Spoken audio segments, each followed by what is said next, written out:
Hey family, it's your girl T. I'm back again with another lit reaction video, and today you guys, we're doing something a little different. Today we're going to be reacting to the 3 True Trick-or-Treat Horror Stories animation video. I may break it up into parts. Yeah, drop one today, then tomorrow, then the next day.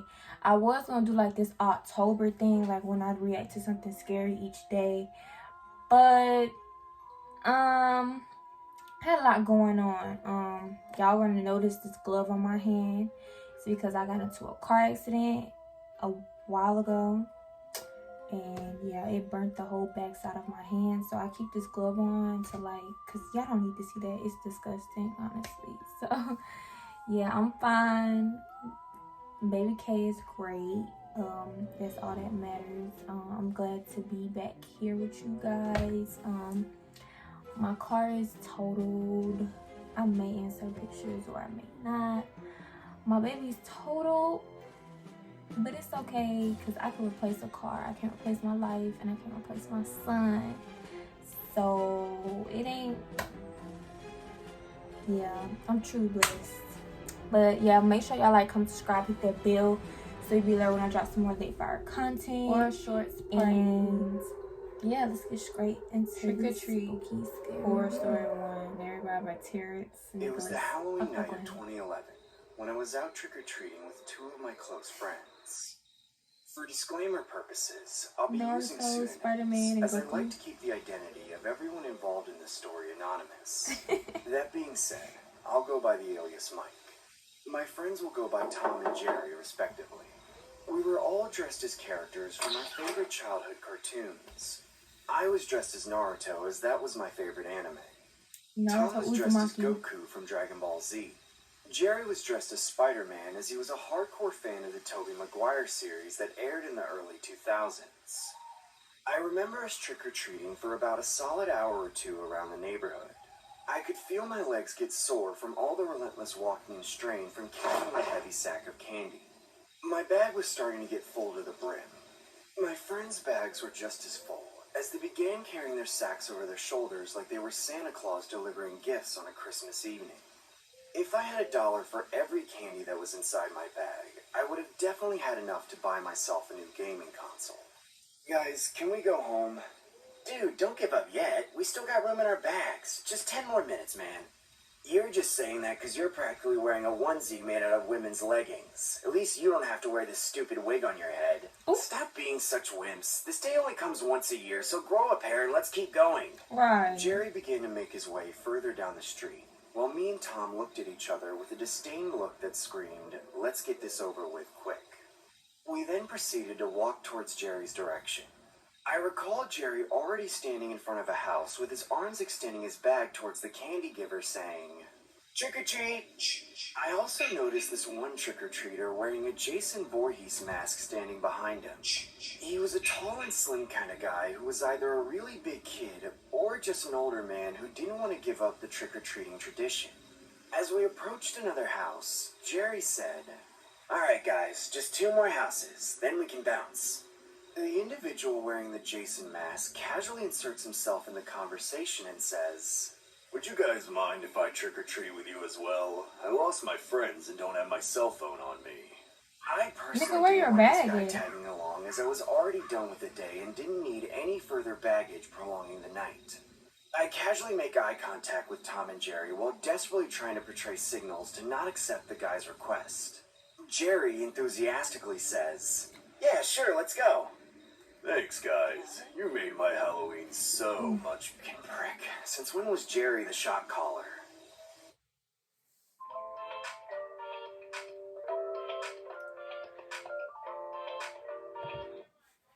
After about several minutes of trick-or-treating, I could honestly say that I didn't mind his company, as he seemed like a nice guy and introduced himself as Jason.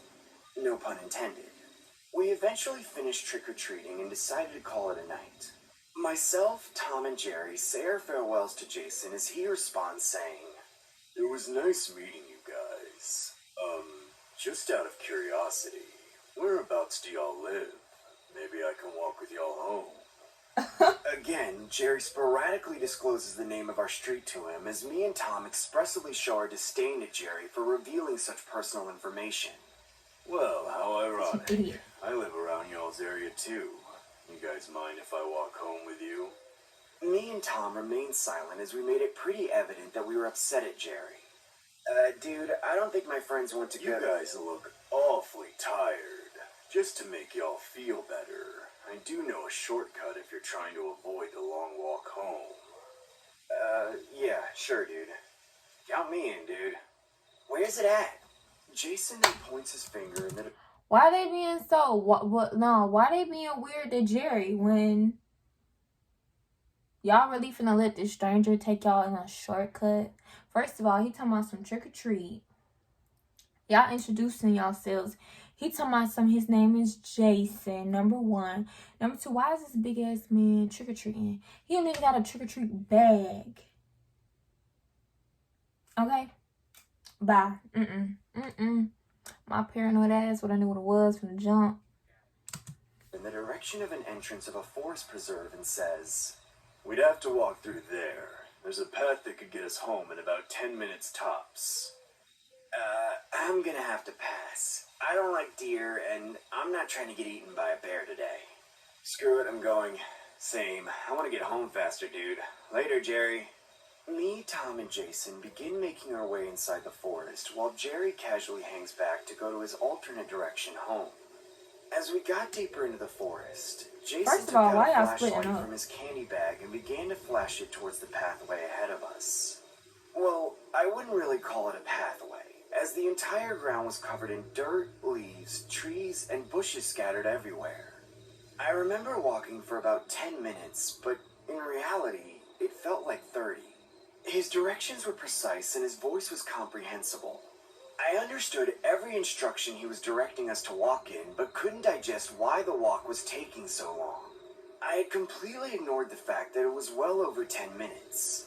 For better context, me and Tom were leading the walk while Jason shined his flashlight from behind while giving out directions. Yo, are we there yet? My legs are freaking killing me, man. Dude, when are we gonna make it home? It's been like 20 minutes already. We'll be arriving there in just a minute, boys. As we began to walk further down the forest, I casually turned my head to glance at Jason, only to see him wearing his mask still, despite trick-or-treating being over with. I started to feel a little uncomfortable, and began questioning the guy's integrity by saying, Dude, why are you still wearing your mask? And I'm starting to believe you're not leading us home. Stop! Jason then points at 2 shovels sitting on a small area of the dirt and says, Both of you, pick up the shovels now! Dude, what's going on? Jason then pulls out a long machete from the back of his pants and says, Pick up those shovels and start digging a hole. What? Do it, weeb! Dude, please, just let us go! Pick up the shovel and start digging, Naruto! This is your last warning that I'm killing you both! That's when me and Tom pick up the shovels and frantically start digging. In the back of my head, I was legitimately contemplating putting up a fight with this psycho as it was 2 against 1 with the aid of the shovels. Unfortunately, I couldn't muster up the courage to put up a fight against him as I didn't want to run the risk of mine or Tom's head getting chopped off. About 15 to 20 minutes later, me and Tom dug a hole big enough for the both of us to fit inside it. As we were about to make our way out of the hole, Jason shouts, Don't move! Stay in the hole! As he forcibly grabs both the shovels away from us while holding the machete against us.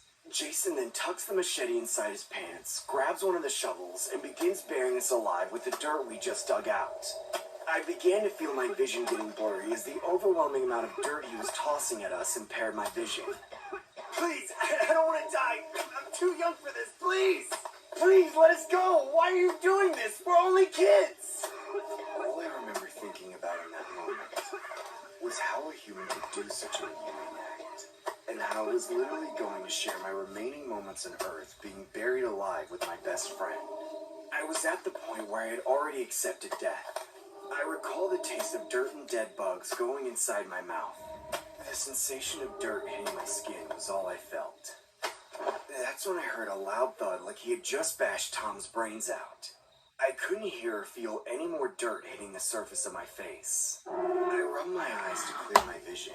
That's my guy. Laying face down on the ground unconscious, with my other friend Jerry holding the Y'all shovel. better put some respect on Jerry's Me name. and Tom then dig ourselves out of the hole and hop back to ground level. Despite surviving the catastrophe and being able to run away scot-free, I grabbed the machete from the back of Jason's pants. I then held him up by the forehead and began hacking at his neck, slicing and dicing repeatedly.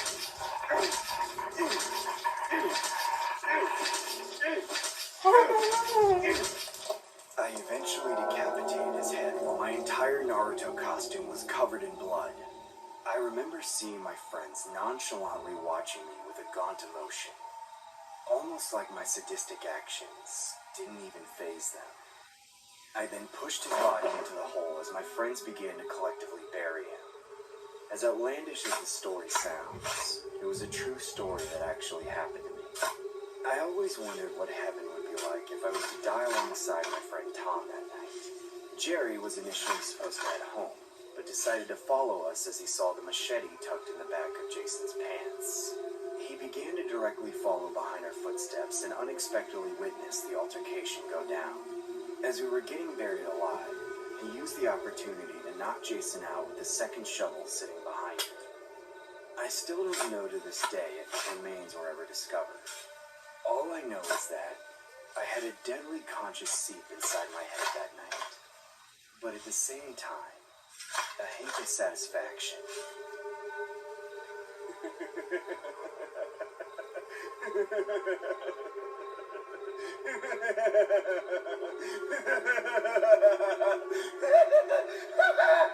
Okay. Y'all.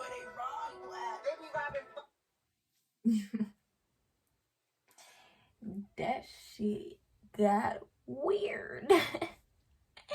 Really? Damn.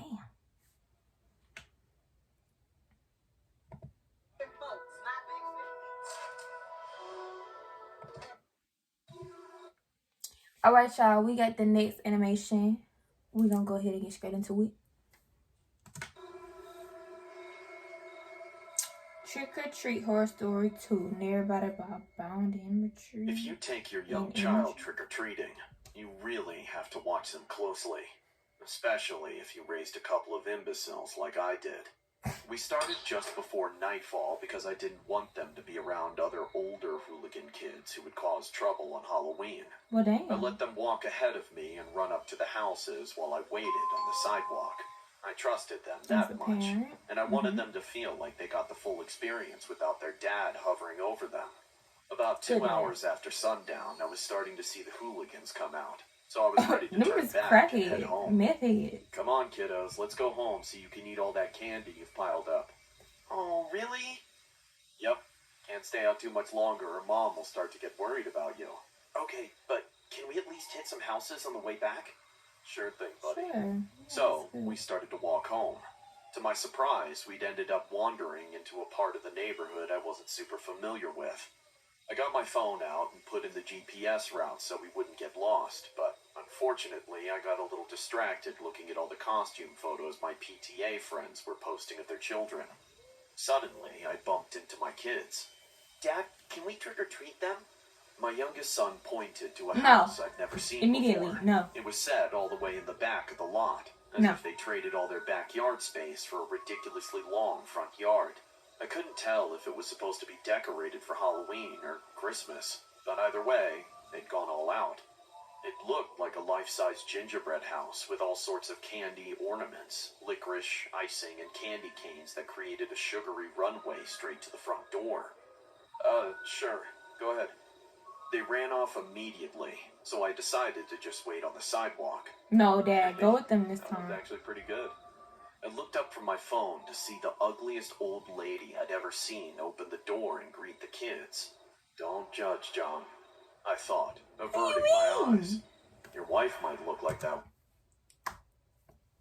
Wait, he's not finna say what I think he's finna say. Let me... Don't judge, John, I thought, averting my eyes. Your wife might look like that one day. But when I looked up...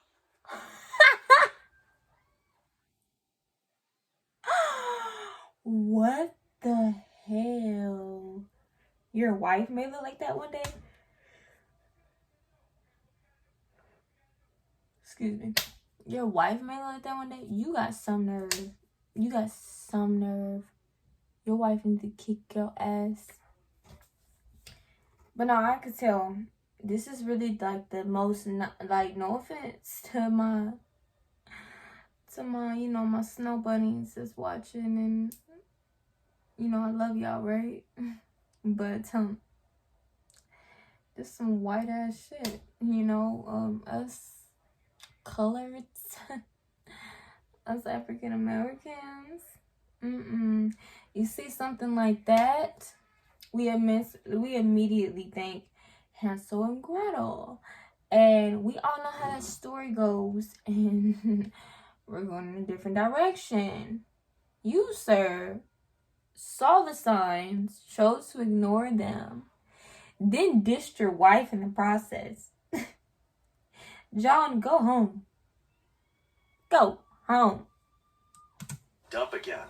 The next thing I saw were my kids walking into the house. What the? I ran up to the door and tried to get in. Call the police! It was locked. Hey! I banged on the door like I was trying to beat it down, but no one answered. Call 12! I was starting to panic, hyperventilating. I peeked in through the window, and what I saw made my heart jump out of my chest.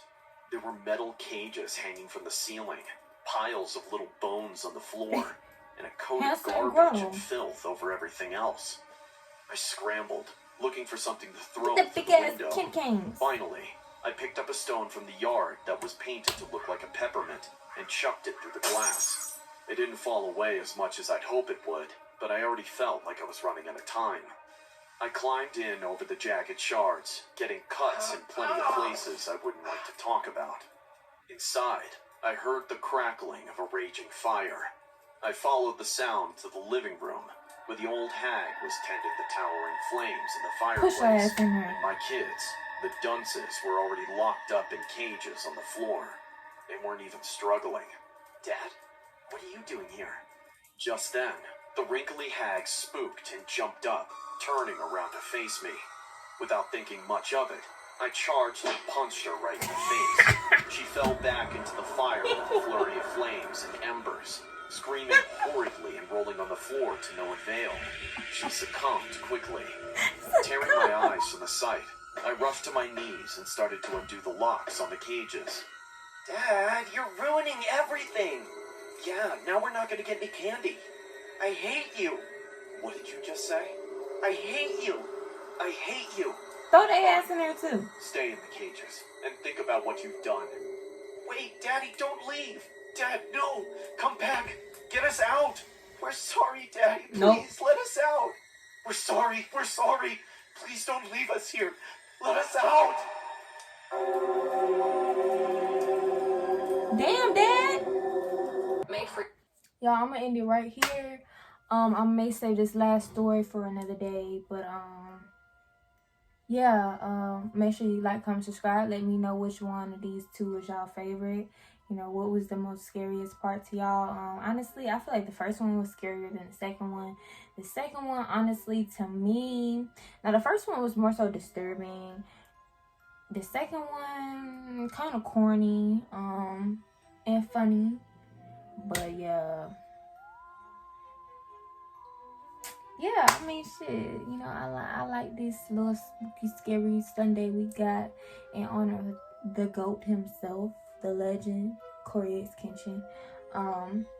He really, like, this is not a spooky, scary Sunday, don't get me wrong, but, like, honestly, he really, like, gave me the fucking, like, he gave me the idea to, like, you know, do something scary for y'all since it's October, you know. But yeah, make sure y'all like, comment, subscribe, hit that bell so you'll be aware when I drop some more lit fire content, and we out.